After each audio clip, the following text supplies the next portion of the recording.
Hey everybody, hope you guys are healthy and safe. So at the IFA trade show in Berlin over the weekend, Huawei launched a bunch of new products, including a flagship laptop running on a 12th generation Intel processor, a health-centric smartwatch with a pump inside the band that will actually wrap around your wrist to test your blood pressure. Also, this pair of really stylish eyeglasses that pump really good sounding audio to your ear. I already made a video on that a couple of days ago, but then there was also this.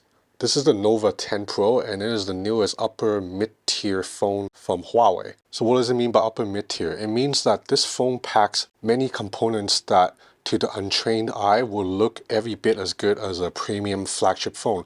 Only if you dig deeper will you realize, okay, some of the components aren't quite up there with, say, the Huawei Mate 50 Pro or a Galaxy S22 Ultra, phones that cost well over $1,000. So let's start with the display. You have a 6.8-inch OLED panel, 120Hz refresh rate. It's a good-looking panel, excellent viewing angles, excellent maximum brightness, and the animation look fluid. To the untrained eye, for most people, if they look at the screen, they won't be able to tell the difference between this screen and say a Galaxy S20 Ultra screen, meaning it looks every bit as good. Only if you are a tech enthusiast and know what to look for will you realize, okay, this isn't quite a premium tip-top panel because it is not an LTPO 2.0 panel, meaning the refresh rate can only cycle between 120, 90 or 60. It can't get as low as 1 Hertz. Now flip it around the back, you have this very premium glass and aluminum construction, and you can tell from this quite eye-catching gold camera ring that this is a very flashy design. This triple camera system is headlined by a 50 megapixel main sensor with Huawei's RYYB filtering technology. That's the same technology that Huawei introduced several years ago to allow the P30 Pro to take in more light than any other phone on the market. So if you look at just the main camera hardware, it's pretty much up there with the best of the best. And overall construction of the phone is very premium too. So again, if you hand this phone to an untrained eye, they will look at this and just think it's a premium tip-top flagship phone. But then if you know what you're looking for and you look a little bit deeper, then you will see that the hardware is a notch below, say, Huawei's tip-top flagship offerings. So there is no wireless charging, there's no official IP water resistance rating, and while the main camera is good, the other two lenses here are pedestrian. You have an 8 megapixel ultra wide lens and a 2 megapixel depth sensor. There's a 4,500 mAh battery inside that can be charged at 100 watt charging speeds with this included charging brick. So this charging brick will top up the phone from 20% to 80% in 10 minutes. There's also a Snapdragon 778G chip inside the phone. However, this is only a 4G version of the chip. It cannot run 5G due to outside restrictions. In terms of processing power, the Snapdragon 778 is more than powerful enough. So all the numbers and hardware I just ran up so far are pretty good, but they're also quite expected for phones at this price range. So what else is new? What makes the Nova 10 Pro special? That would be this pill-shaped cutout here. So this pill-shaped camera houses not one but two front-facing camera. The first one is a 60 megapixel selfie camera with a super wide 100-degree field of view. The second camera is perhaps even more interesting. It's an 8 megapixel zoom lens. As you can see here, it works quite well. It can actually zoom pretty close into my face, getting kind of uncomfortably close photos of my wrinkles, of my hair, or my eye. Now some of you guys may be wondering, why would anyone want to take selfie photos of videos that are zoomed into their face? And I definitely agree with you. I definitely don't want to get any closer to the camera than I already am right now. I don't have the most perfect skin. I have dark eye circles. I have a bit of wrinkles, I do not want to get this close to the camera is what I'm saying. But if you are also in the camp, you have to realize that you and I are not the intended target audience. There's a much younger and much better looking, group of people on TikTok, on Instagram that love to film themselves. Go to any trendy spots, you will see a lot of really good looking young people just sitting at coffee shops, sitting at landmarks, taking selfies non-stop all day. For those people, this front-facing cam system is quite useful for them because not only can it take still photos, it can shoot videos using both cameras at the same time. And Huawei's computational photography is quite smart. For example, earlier in the day, I took this selfie with really harsh backlight. Look at how bright the sun is through the window. With this camera that I'm shooting with, there's no way for me to find proper exposure with the window and the darker part of the room. but then I take a selfie with the Huawei Nova 10 Pro, and then you can see the photo change in real time to properly expose not just my face, but the window. You can see the buildings outside quite well. Now, unfortunately, I'm stuck in a room right now because Hong Kong still enforces mandatory quarantine, so I cannot take this phone outside to test the selfie camera. But I took several selfies in all lighting conditions, and I think they look pretty good. Again, I'm just not a selfie person because I don't have the face for it. If, you know, there are much better looking people out there that will test the selfie camera to good use. Now, as for the main camera system, as I already said, the main camera is actually quite good during night and day. You can see from these samples, everything looks sharp, colors, dynamic range, everything's on point.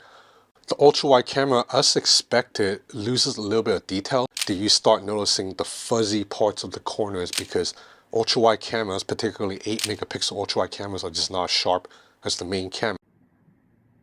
So you're watching video footage shot with the Huawei Nova 10 Pro.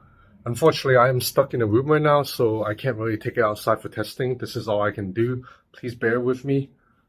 But this is how stabilization looks otherwise. Now, in terms of software, this phone runs EMUI 12.0 over software that, you know, resembles Android, but is not officially a version of Android now.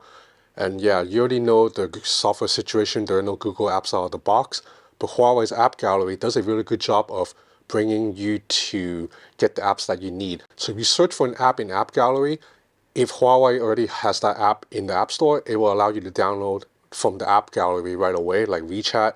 It's already here. But if you search for an app that is not on App Gallery, like WhatsApp, the App Gallery will show you a link that will bring you to the most trusted source possible. So in this case, it will bring you to a download link on WhatsApp's website. Now at this point, there's not much use in dwelling over the Google situation. It is what it is at this point, and you should already have your mind made on whether or not you can use EMUI as it is. A lot of Google services such as YouTube, you can still access via a web browser, and you can just pin the shortcut to the home screen. So I have it here. Anytime I tap on it, I have access to YouTube. Oh yeah, you also have stereo speakers.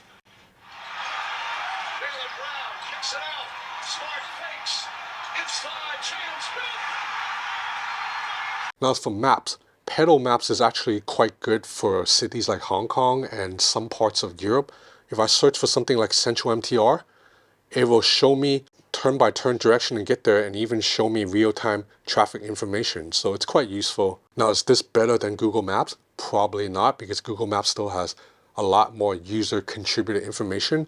But for the most part, you can get the basics that you need, such as where this address is, how to get there via public transport, things like that. I'm also a fan of these shortcut gestures that EMUI built into the phone's UI. For example, for many first-party apps, if you swipe up on it, it will bring up a widget, and you can pin the widget to the home screen. So camera, if I swipe up on it, I can pin this widget to the home screen, and from here I can immediately jump into the selfie camera or jump into shooting video.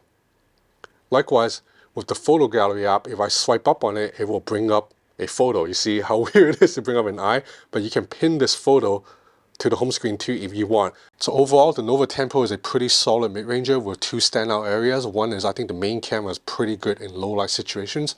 The second is that front-facing camera, which can do stuff that what no other phones can do right now, and I think that's always special. You know, anytime you put out a product that can do something that no other phone can do, that's worth mentioning. And in the case of the Nova 10 Pro, it allows me to take really close-up selfies. Again, I'm not someone that would want to do that, but if you're a very good-looking TikTok influencer, you may want to. So the Nova 10 Pro's pricing, it's a little bit interesting. So in Europe, I believe it starts at €699, which is quite high. Now the good news for me and for many other of my viewers is this phone's already selling in China and in Malaysia for quite a bit lower. In Malaysia, the official retail price is 2,000 Malaysian ringgit, which converts to around 540 US dollars. So that means if you're buying this in Asia, you can get this for around 550, 540. But then if you're in Europe, you have to pay close to 700 US dollars. Now I do think 700 US dollars is probably a little bit high considering this phone doesn't have 5G, doesn't have wireless charging, and the ultra-wide camera is slightly weak. Ultimately, it comes down to how much you need an excellent selfie camera for your phone. If you're someone who really do like taking selfies or front-facing selfie video content for TikTok and Instagram, the Nova 10 Pro may just be for you. So anyway, that's about it for this video on the Nova 10 Pro. This is not a review because I have not used the phone long enough yet and I've been stuck in a room. So consider this like a hands-on of the Nova 10 Pro. I have a lot more content coming up, so please stay tuned. Thanks for watching.